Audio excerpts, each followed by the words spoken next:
warahmatullahi wabarakatuh. Halo, apa kabar anak-anak ibu kelas 2A yang cantik-cantik dan ganteng-ganteng? Apa kabar semuanya? Ibu harap kalian semua selalu sehat, selalu bahagia, dan selalu berada dalam lindungan Allah Subhanahu wa Ta'ala. Nah, sebelum mulai pembelajaran hari ini, jangan lupa mandi dulu, sarapan dulu, dan persiapkan buku-bukunya.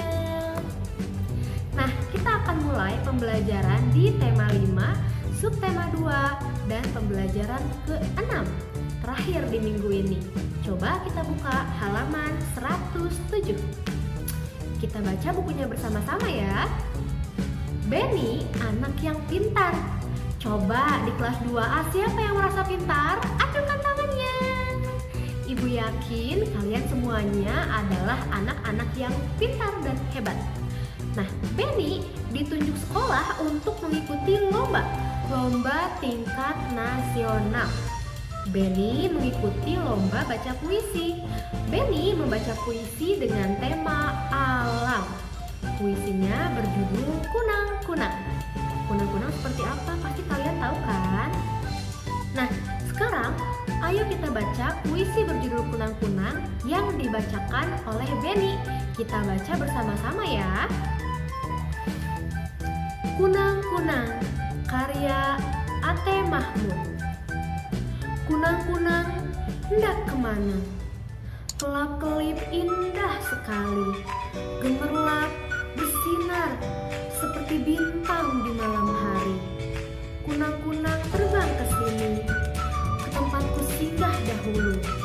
Kemari, kemari, hinggaplah di telapak tanganku. Nah, itu dia puisi Kunang-kunang yang dibacakan oleh Benny. Sekarang kita buka bukunya halaman 108. Nah, di halaman 108 ini seperti biasa kita akan mendiskusikan makna dari kata-kata yang terdapat pada puisi Kunang-kunang tadi. Tapi di sini maknanya tidak tertulis di kotak. Biasanya kalau di sebelumnya kan ada kotak berwarna biru untuk arti atau maknanya. Sekarang tidak ada. Jadi di halaman 108 ini maknanya sama kalian dicari. Boleh kalau yang punya kamus bahasa Indonesia mencari di kamus, atau kalau yang tidak punya kamus boleh juga mencari di Google. Pasti ada banyak artinya. Yang ini ya, halaman 108, tugas pertama. Silakan dikerjakan. Ditandai dulu ya tugas 1. Oke, setelah itu kita lihat halaman 109. Ayo amati gambar di bawah ini. Gambar kunang-kunang yang sedang terbang. Kunang-kunang terbang di malam hari. Kunang-kunang tampak seperti bintang berkelap-kelip. Nah, coba sekarang kita buka halaman 111. Akhirnya Benny mengikuti lomba. Benny sebagai wakil dari sekolah. Peserta lomba dari berbagai sekolah. Sekolah-sekolah dari seluruh daerah di Indonesia. Warna kulit pesertanya berbeda-beda. Agama pesertanya juga berbeda-beda. Dan bahasa pesertanya juga berbeda-beda. Ada yang dari Pulau Jawa, ada yang dari Sumatera, ada yang dari Kalimantan, dari Bali, dari Papua, berbeda-beda semuanya. Baik warna kulitnya, agamanya, bahasanya pun yang digunakan berbeda. Nah, dengan agama, bahasa, dan ciri-ciri kulit yang berbeda ini, apakah itu menjadi perpecahan bagi warga Indonesia? Tidak. Dengan perbedaan ini justru menjadikan Indonesia sebagai negara yang beragam dan menjadikan Indonesia sebagai warga yang bersatu walaupun dalam perbedaan.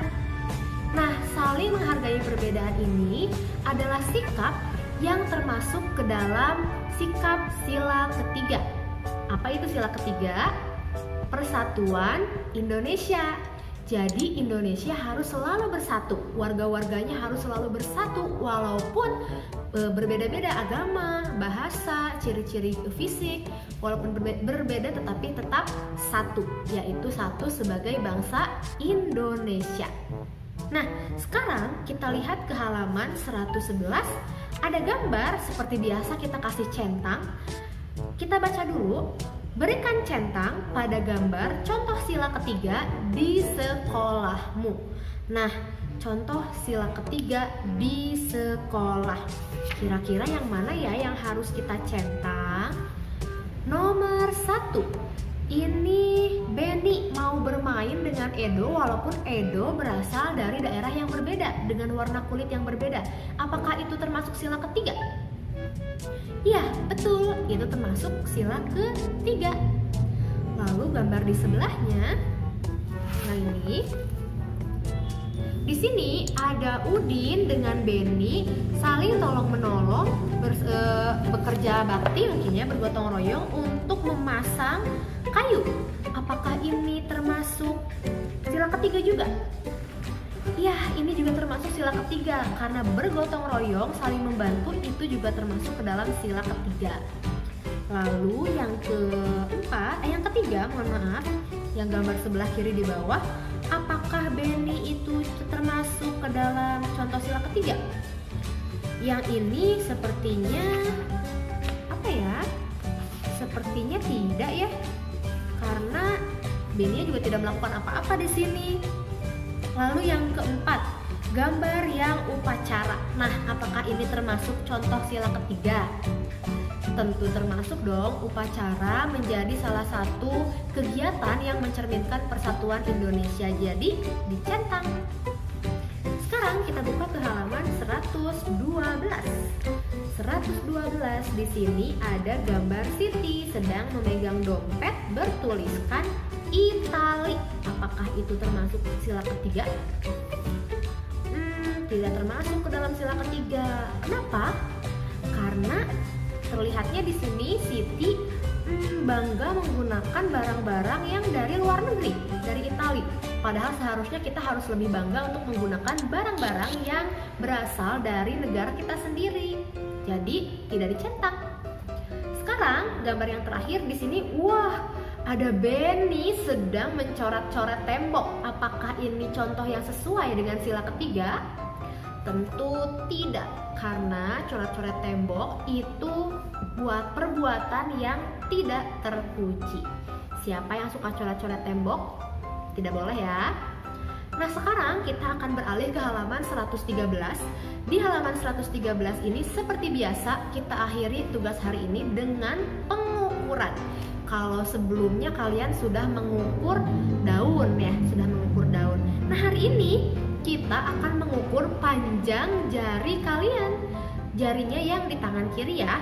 Nah, jari pertama itu dimulai dari jempol, lalu dilanjutkan dengan telunjuk, dilanjutkan dengan jari tengah, jari manis, lalu yang terakhir adalah kelingking. Silakan dihitung berapa sentimeter jari kalian menggunakan penggaris, dan jangan lupa dari sentimeter dirubah ke meter dengan cara yang kemarin sudah Ibu ajarkan di video yang menggunakan tangga-tangga. Masih ingat tidak? Harus ingat dong, harus selalu diingat. Kalau misalkan masih salah, masih belum bisa, gak apa-apa. Terus-menerus belajar supaya pengetahuan kita semakin diasah dan kita akan semakin cerdas. Oke, itu saja video untuk hari ini. Terima kasih atas kerjasamanya. Jadi tugasnya ada 2. Tugas pertama ada di halaman 108, mencari makna kata. Tugas kedua adalah melakukan pengukuran panjang jari. Itu saja. Diingat tugasnya seperti biasa dikumpulkan jam 9:30 atau maksimal jam 11 siang. Kecuali kalau misalkan ada izin, boleh nanti minta izin dulu ke Ibu kalau ada halangan.